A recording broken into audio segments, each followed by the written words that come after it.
René Guénon, symbole de la science sacrée. Quatrième partie, quelques armes symboliques. Chapitre 26, les armes symboliques. En parlant précédemment des fleurs symboliques, nous avons été amenés à faire allusion à la lance qui, dans la légende du Graal, apparaît comme un symbole complémentaire de la coupe et qui est une des nombreuses figures de l'axe du monde. En même temps, cette lance est aussi, avons-nous dit, un symbole du rayon céleste. Et d'après les considérations que nous avons développées ailleurs, il est évident que ces deux significations coïncident au fond. Mais ceci explique également que la lance, ainsi que l'épée et la flèche qui en sont en somme des équivalents, soient parfois assimilés au rayon solaire.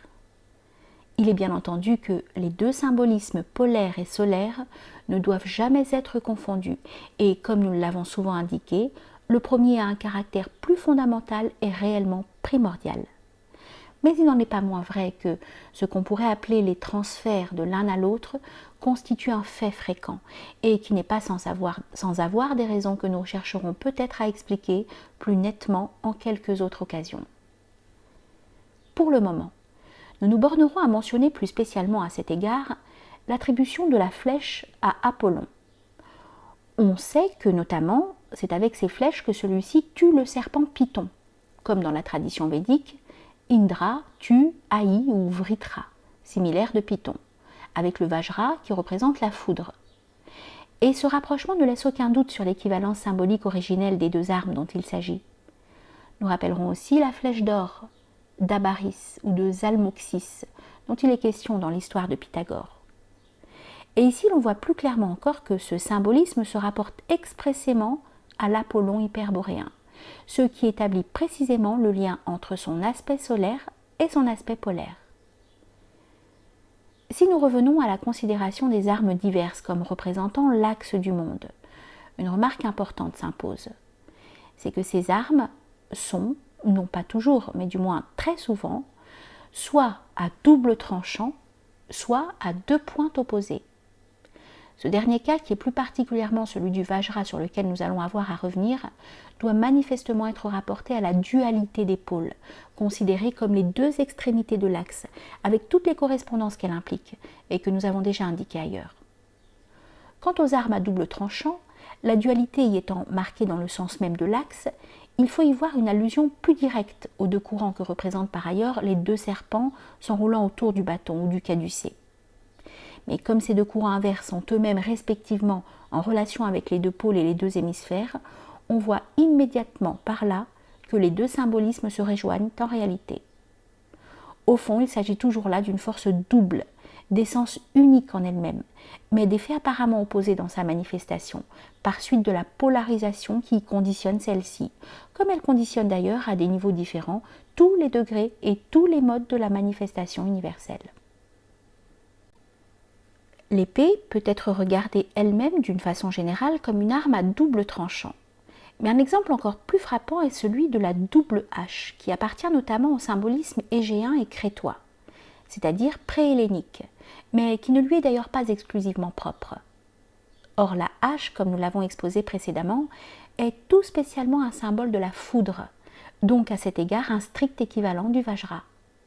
Et la comparaison de ces deux armes montre bien par suite l'identité foncière des deux formes de symbolisme que nous avons mentionnées, celle des armes à double tranchant et celle des armes à deux pointes.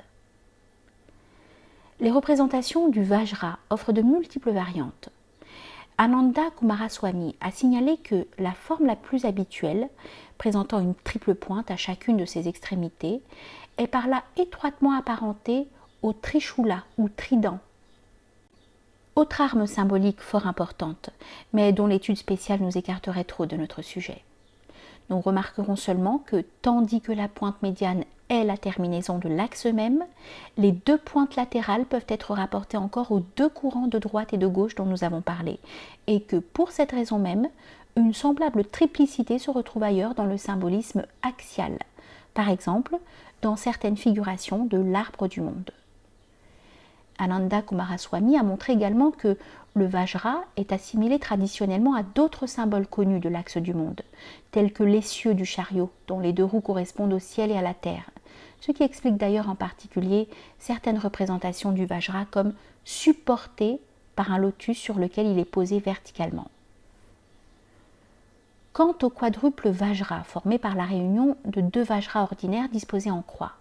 Si on le considère comme placé dans un plan horizontal, ce que suggère sa désignation comme Karma Vajra, il est très proche de symboles tels que le svastika et le chakra. Nous nous contenterons de noter ici ces différentes indications sur lesquelles nous aurons peut-être l'occasion de revenir dans d'autres études, car ce sujet est de ceux qu'on ne saurait avoir la prétention d'épuiser.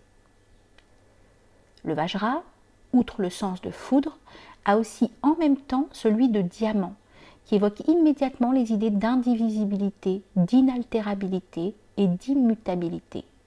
Et effectivement, l'immutabilité est bien le caractère essentiel de l'axe autour duquel s'effectue la révolution de toute chose et qui lui-même n'y participe pas. À ce propos, il y a encore un rapprochement très remarquable. Platon décrit précisément l'axe du monde comme un axe lumineux de diamant. Cet axe est entouré de plusieurs gaines concentriques, de dimensions et de couleurs diverses, correspondant aux différentes sphères planétaires, et se mouvant autour de lui. D'autre part, le symbolisme bouddhique du trône de diamant, situé au pied de l'arbre de la sagesse, et au centre même de la roue du monde, c'est-à-dire au point unique qui demeure toujours immobile, n'est pas moins significatif sous le même rapport.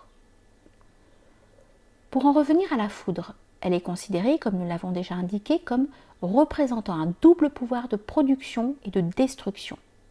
On peut dire, si l'on veut, pouvoir de vie ou de mort. Mais si on l'entendait uniquement au sens littéral, ce ne serait là encore qu'une application particulière de ce dont il s'agit en réalité.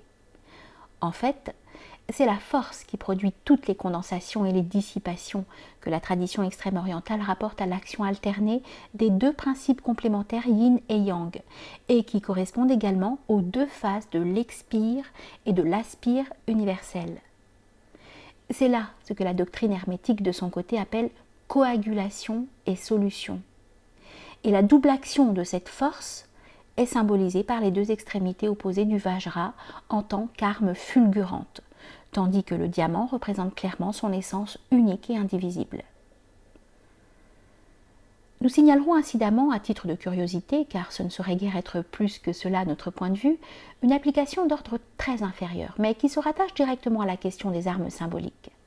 Le pouvoir des pointes, bien connu en magie et même en physique profane, se rapporte réellement à la solution, c'est-à-dire au second aspect du double pouvoir dont nous venons de parler. D'autre part, une correspondance du premier aspect ou de la coagulation se trouve dans l'usage magique des nœuds ou ligatures. Nous rappellerons aussi à ce propos le symbolisme du nœud gordien, qu'Alexandre tranche d'ailleurs avec son épée, ce qui est encore assez significatif, mais ici apparaît une autre question, celle du nœud vital, qui, bien qu'en relation analogique avec la précédente, dépasse de beaucoup le domaine et la portée de la simple magie. Enfin, nous devons mentionner un autre symbole axial, qui n'est pas une arme à proprement parler, mais qui s'y assimile cependant par sa forme se terminant en pointe. Ce symbole est celui du clou. Et chez les Romains, le clou, clavius, et la clé clavis, que leur langage rapprochait d'assez singulière façon, se rapportaient l'un et l'autre au symbolisme de Janus. Avec la clé, qui est encore elle aussi un symbole axial, nous serions amenés à d'autres considérations dans lesquelles nous ne voulons pas entrer présentement. Nous dirons seulement que le pouvoir des clés, ou le double pouvoir de lier et de délier, n'est pas véritablement différent de celui dont nous avons parlé. Au fond, c'est toujours de coagulation et de solution, au sens hermétique de ces deux termes qu'il s'agit là en réalité.